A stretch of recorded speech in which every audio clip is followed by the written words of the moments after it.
Welcome back, guys, to Apollo Justice Ace Attorney, where Kristoph Gavin is now cornered in an escape tunnel meant to allow the evildoers of society to make their escape. However, there's no escape from the logistics of the courtroom, as proving the positions, the way people were facing, and the whatnot of furniture of the room. It said that the only place he could witness the crime scene was from the killer's spot itself. Apollo now waits for Kristoph Gavin's excuse as he asks, "Well, Mr. Gavin, come on, say something." Will he be able to? Will he be able to get himself out of this situation? Dare I ask what really happened that night? Actually, I think we can probably figure it out ourselves at this point. That night, for whatever reason, our killer had a date with Mr. Smith. A date with destiny. There he crouched, hidden in the secret passageway behind the cupboard, holding his breath, waiting for just the right moment. Then the chance came, and he took it. Ah! Smashed in the brain. The eek, of course. From Olga Orly. What? Why did you do that? Wait here, I'll get help. Miss Olga Orly was out cold, struck by Mrs. Smith. His time was soon to come. Mr. Wright went upstairs to call the cops, leaving Mr. Shady Smith alone in the hideout with the unconscious dealer. Then our killer stepped out from the secret passageway and into the hideout. The victim must have heard the cupboard sliding aside. He wheeled his chair around to look, and after the deed was done, the criminal must have seen the blood on the card. He would have, of course, realized the need to destroy the evidence. A single spot of blood told the whole story of the crime. Too bad for him he didn't linger any longer in the hideout that night. If he had, he might have noticed the cards on the floor. And the fact that they were all red. Yeah.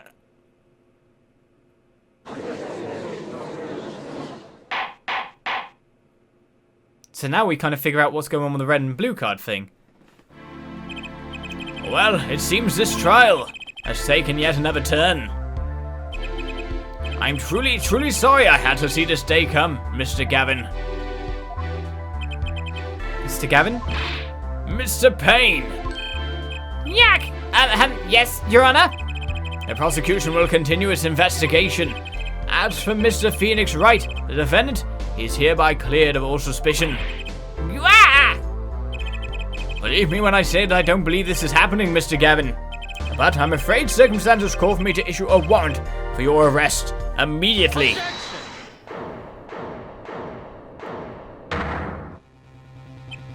Oh, no need to apologize. I rather enjoyed myself. It's not every day you get to witness a legendary attorney's dirty tactics firsthand. Your point, Mr. Gavin?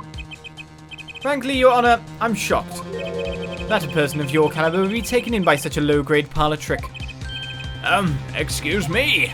The defendant is cleared of all suspicion. This is hardly the time for jokes, Your Honor. Mr. Wright hasn't proven anyone's guilt or innocence here. What he has done is use illegal evidence to put the blame on someone else. And not just anyone else, but me, his own defense attorney. Illegal evidence? Let me ask you, Mr. Gavin. Is there still any reason at present to suspect me of wrongdoing? Of course. This bottle, for instance. The bottle of grape juice Mr. Wright was drinking? How do you intend to explain away the fingerprints on the murder weapon? And not just any fingerprints. Am I right, Mr. Payne? Actually, yes. The fingerprints on the bottle were, upside down, but that's how he grabs bottles. You can kind of see in a previous picture, can't you? I seem to recall this being an issue earlier. The court and this case demand an explanation. I can think of only one reason why one would hold a bottle upside down. And that is to hit someone with the bottom of the bottle. Well, Your Honor? See how the court fish squirms to the last. Well, Apollo? Yes? Your boss seems awfully concerned about this bottle still. But I'm sure you can come up with a suitable explanation. Just like that. Yeah. Just like what? Why would anyone grab a bottle upside down other than to... Don't let him trick you into thinking that this explanation is the only legitimate one. Is there really another? Take another look at the court record. I believe you'll find a simple answer there, in plain sight. How about you just say the answer in plain words? It would be hasty to deliver a verdict with unanswered questions indeed. Well, Mr. Justice. Mr. Gavin said that the court and this case demand an explanation. Don't worry, justice won't leave until justice is done. Perhaps the defense would care to enlighten the court. What evidence do you have to explain why the fingerprints on the bottle are upside down? Well, this picture right here. Because literally, he would reach from that position. You don't reach like that. You reach downwards with your hand, because it's just to the side and down. And you pull it out of a wine case. It's not like you can grab it at the bottom. You can only grab it from the neck. What is wrong with picking it up that way and then switching your hands? It's that, isn't it? It's this. It's actually easier to show you than explain, Your Honor. Place that bottle on the floor, next to your chair. Excuse me? On the floor? Yes, now reach down and pick it up. Without getting out of your chair. Ah! See? You naturally go to pick up the bottle by its neck. With your fingers upside down. Look at this photograph taken on the night of the murder. The defendant, Mr. Wright, sat here, playing piano, bottles of grape juice on the floor to the side of his piano bench. He would have naturally picked up the bottles upside down several times. Wow, I can't believe it was that simple. Recall our dinner that evening, Kristoph? I was drinking my usual juice then too. Basically, you used the bottle on the table to do the deed. But then you must have remembered. So you went and picked up one of the bottles from under the piano. And you switched the bottles. You took one of Mr. Wright's bottles and made it look like the murder weapon. Order! Order! Order! What do you have to say for these charges, Mr. Gavin? Fascinating. So this is the legendary attorney's famed tactic of misdirection. What? You claim that I switched the bottle? Where's your proof? Proof?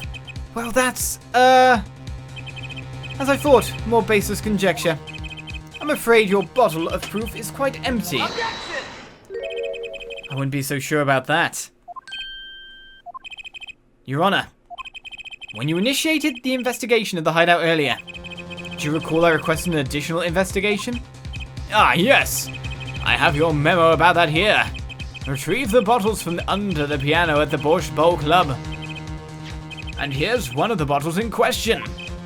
Well, are you going to dust that for fingerprints too?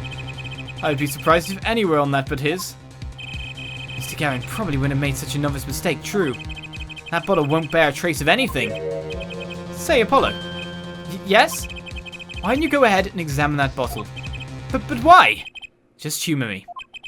Mr. Wright, that bottle will solve this case once and for all. What? That's some bottle.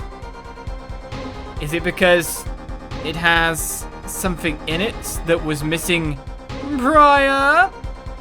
Zoom it in. And let's examine a certain 5 of hearts. There's something inside the bottle.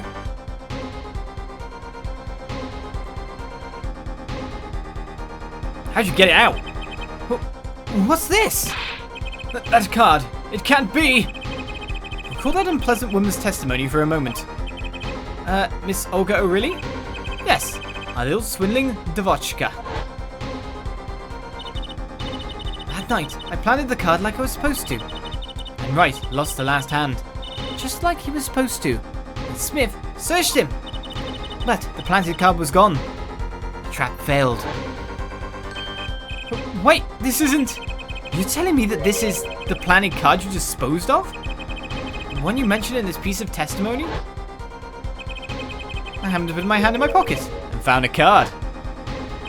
Yes, I snuck a peek at it and found it was the 5 of hearts. I had a feeling something might happen, so I disposed of the card. Before the game. Disposed? Where? There was an empty bottle of grape juice I had been drinking right beside me. I threw the card inside the bottle.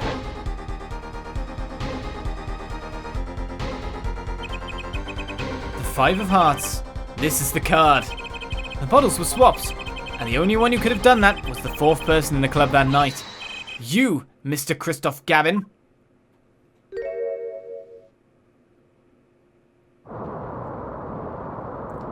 Here comes the meltdown.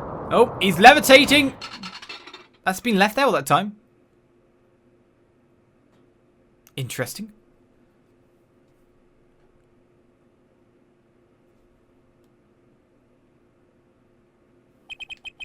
That is all.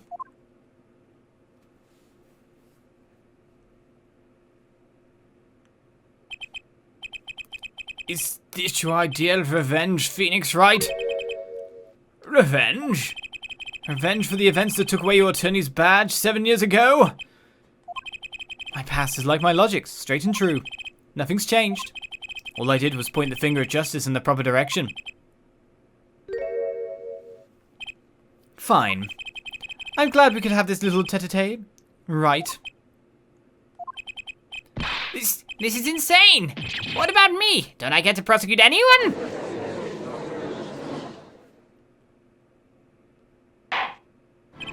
I believe this time we've finally come to the end of our trial. Mr. Payne, do you have a report for us on Kristoph Gavin? He's admitted everything. We're processing his arrest now. I see. Still, one has to wonder why he would do such a thing. He didn't even have a connection to the victim, did he? None that we know of. Mr. Wright, have you anything to add? I'm afraid I can't shed any more light on the matter. About this victim, Mr. Shady Smith. His occupation was listed as traveller. An odd profession to be sure, and that's all we know about him. I'll arrange a follow-up investigation, Your Honor. Good. Mr. Wright? Yes? 7 years, and you still haven't lost your touch. Kristoph Gavin was a man with much significance for me, both as a friend and a lawyer. He was extremely talented, to be sure. I needed two things before I could confront him. The first was a place where no injustice would be tolerated. This courtroom. The second was a man who would tolerate no injustice. In other words, a defense attorney. You, Apollo. Me? This is a dark time for our legal system. A twisting of justice brought on by our very own initial trial system. We have to set it right. Mr. Wright. Our work lies ahead of us. And I, for one, am looking forward to it. Well, it seems like a good time to announce a verdict. This court finds the defendant, Mr. Phoenix Wright. As he's supposed to be.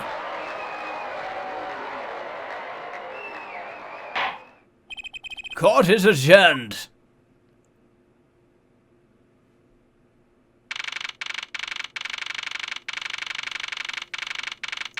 Job done.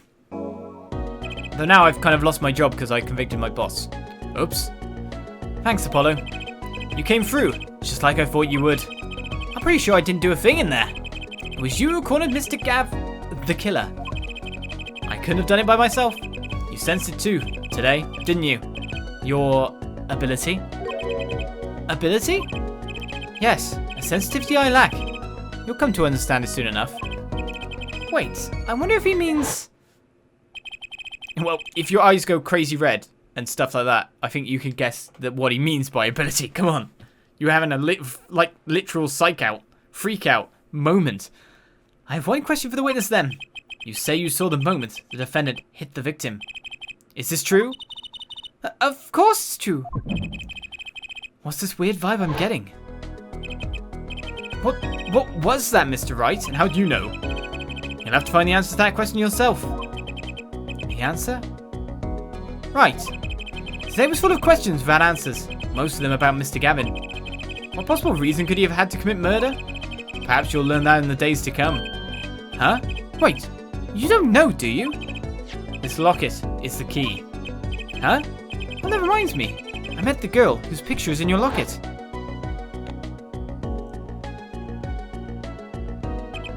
Your daughter, right? That's right. She's my daughter. You know, you were right about this locket. Huh? I took this off his neck the night he died. But it looks like our dear Russian scam artist saw me. So the truth is, this locket really did belong to him. Wait, but that's perjury! You testified. You said that locket was yours. I said no such thing, actually. Huh? I merely said that it was a locket with my daughter's picture inside. A subtle distinction, but a distinction nonetheless. And it's the truth. Wait, but then why? Why was the victim wearing a locket with a picture of your daughter inside it? Sometimes the straightest path to the truth isn't the best one. Give it time. You're still just getting started with your career. Speaking of which, I may be out of a job. I work for Gavin Law Officers after all. I still can't believe I just saw Mr. Gavin get led away in handcuffs. Apollo. Yes? How about coming to work for me? You mean at the Wright & Co. Law Offices? I mean, there's not a single attorney in my generation that doesn't know about it. I can't imagine that to be true, but... Wait, but didn't you... You're not a... Oh, I turned in my badge, yes. I'm not an attorney anymore. That incident 7 years ago. That legendary trial. And in the middle of it all was one man. Phoenix Wright. The case reached a sad conclusion, and he left law for good. Have you ever thought about coming back to the courts? I'm not qualified to stand in a court of law, I'm afraid. Didn't you notice in today's trial? There was a single piece of forged evidence. Forged evidence? What are you talking about? I'm talking about evidence that shouldn't have existed. A naughty magician's trick. One piece of evidence struck me as odd, it's true. It just seemed, well, too perfect. I bet this was the forged evidence. Indeed, it was way too perfect. Plus the colorings of the card. Compared to the victim's hands and that, I don't know. Why would the guy have to have replaced everything? I mean, is this for definite? Well, I mean, the red deck was on the floor. You replaced with the blue deck, but the red deck was the one that was being played with. But the blue deck, I mean, it's definitely that, but that would explain entirely why the cards are different colours, to be honest. So here's the bloody ace. Way too perfect. You mean this, don't you? You just made me a criminal. Essentially. I got this from your daughter, Mr. Wright. Yes, that card couldn't have been found at the crime scene. Why? Because the killer took it with him when he left. Leaving the wrong card in its place. Luckily for us. The court can't accept this evidence. It's a fraud. A fraud? How can you be so sure? I would think the only person who could claim it was a fraud would be the one who took the real card from the crime scene. The real killer. You basically made him shut his mouth for that moment. He couldn't say either. He couldn't say anything. My verdict was already handed down 7 years ago. Then, you really... Yes, I forged this card. One look at the crime scene should have told you it wasn't real. But you can't do something like that and call yourself an attorney. Who's calling themselves an attorney? Apollo. So it's true. The rumor is true. 7 years ago. None of that matters much now, does it? Ah! Did you hear him? I punched him. I just thought it hit by the animation, the turn of the cheek. It's your story from here on out, Apollo. Perhaps I can help you to the next page. My office's address. Drop in, if you like. Mr. Wright. Oh, about your uppercut. Try yelling, "Take that!" next time. I've only packed a little more punch. And Apollo, thanks for today. I had a good time. It wasn't about having good times. And with that, Mr. Wright walked out the door. And that's how my first trial ended. A lot of mysteries went unsolved. And at the time, I had no idea they were all related. Every mystery that day, connected by a single thread of logic. I find that out soon enough. My name is Apollo Justice, attorney at law. And this is how my story begins. And so we bring our first case to its end. As we move to a brand new episode. Next time. So, as we move on, I may as well save it for now. To Turnabout Corner. We'll end this episode a little earlier than the others, because it makes sense to start a new case on a new day. All fresh and ready. Raring to go. Apollo Justice. His first case navigated. Where can it go from here? What more will we find about the locket? About Kristoph? About this daughter? A Phoenix Wright, who couldn't have possibly have had the child himself in 7 years. She looks a bit too old, that's for sure. Maybe we'll find out as the cases unfold. For now, I'll see ya. I hope you enjoyed, and have a good day. Bye-bye.